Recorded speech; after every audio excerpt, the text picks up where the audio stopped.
For gamers, PC speakers can significantly enhance the gaming experience by providing immersive sound effects, spatial audio, and directional cues, which can be crucial for gameplay.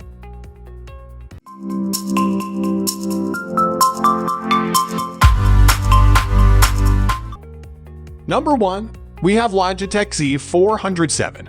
Enthusiasts opined about this product edge. Like some, I was hesitant on this purchase as I seemed to focus more on the bad reviews and worried a lot about setup. I am no computer geniuses, but for the most part it really wasn't that bad. I currently have Alienware Aurora R14 liquid-cooled gaming desktop AMD, Ryzen 9 5900, 32GB 3466 MHz RAM, 1TB SSD plus 2TB HDD, NVIDIA GeForce RTX 3080 10GB GDDR6X graphics. VR. Ready?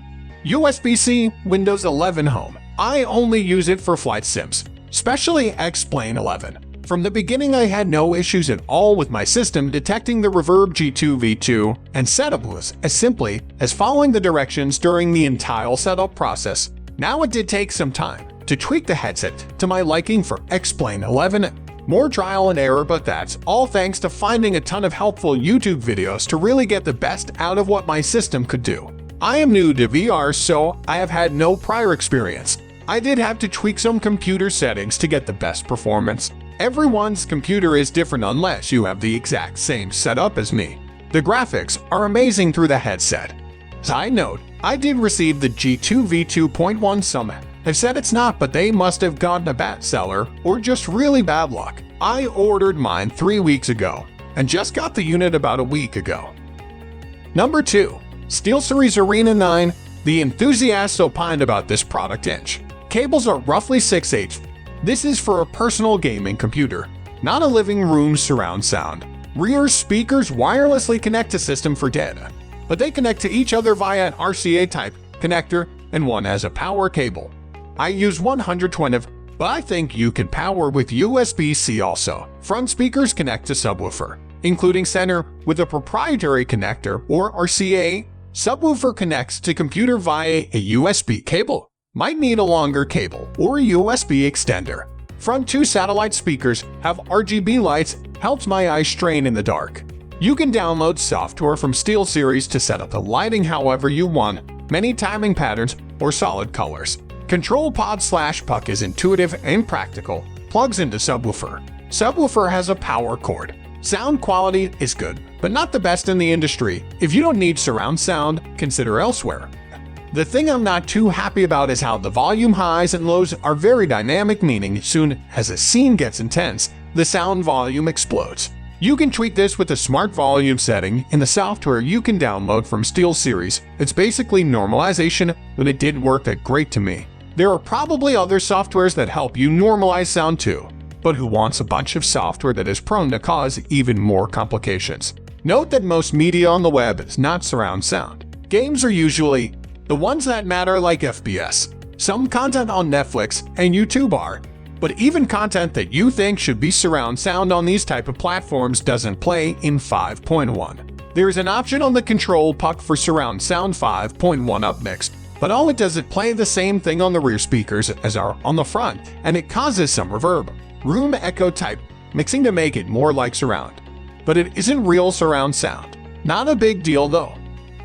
Now number 3. Razer Namo V2 Pro. Enthusiasts opined about this product inch. These speakers are undoubtedly overpriced.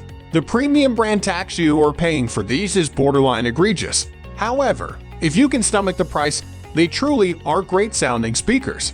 Yes, the Razer software is an obnoxious pain, and the software is essentially mandatory because out of the box the speakers sound flat and are in desperate need of an EQ adjustment. Yes, the RGB lighting is a total gimmick and quite honestly is an obnoxious distraction more often than not, especially in a dark room where the pulsating light becomes a distraction.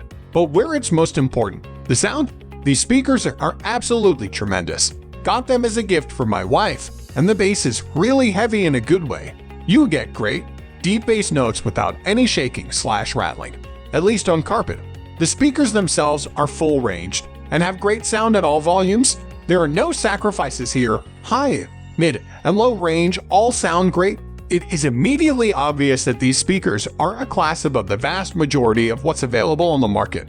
Playing Rocksmith on the PC with these speakers legitimately sounds better than a lot of cheaper amps. Movies and games sound terrific. Sound effects and music are clear and crisp, feel like they have real weight to them. These speakers really should come without RGB, with hardware controls, or direct integration into Windows instead of the Razer software ecosystem garbage, and cost $75 less. They would easily be one of the best speaker setups on the market, if not the best, if they ditched the unnecessary frills and were priced more appropriately. 4 is Creative Pebble Plus. The enthusiast opined about this product inch. I bought all 3 Pebble speakers, VONE, V2, V3. I could not find any good reviews of all 3 together, so here is my attempt, hope it helps.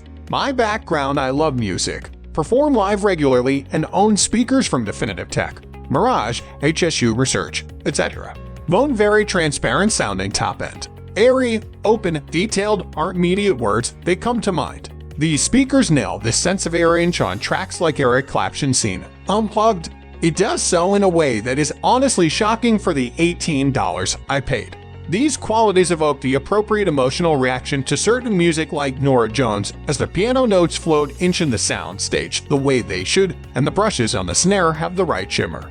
Try these tracks yourself to see for yourself. Now the cons against these speakers lean more on the bass side. They severely lack bass response. That being said, they also don't pretend to have any. There is no over-bloated mid-range. In certain pop tracks, I found that I preferred using Apple's Sound Enhancer Inch to accentuate the bass response. V2 These physically are the same size as the VONE, but they have a modified power amp section for a claimed double in wattage at 16 watt peak.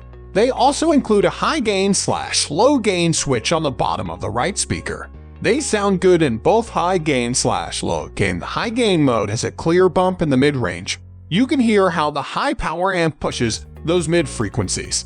There's a noticeable increase in mid-bass clarity compared to VONE. When pushed on tracks like Ingrid Michelson's The Wham, the added mid-range bass is a clear advantage. I would not call this punchy inch bass, however, as these speakers are still the same as VONE. But the biggest con against the V2 is the trade-off for this slight mid-bass is a lack of clarity in the top end. The magic of the VONE's air is lost to the attempt to push the passive radiators to create a sense of low end. Not to mention it costs more. Last, number 5. Razer Leviathan V2 Pro. Enthusiasts opined about this product inch.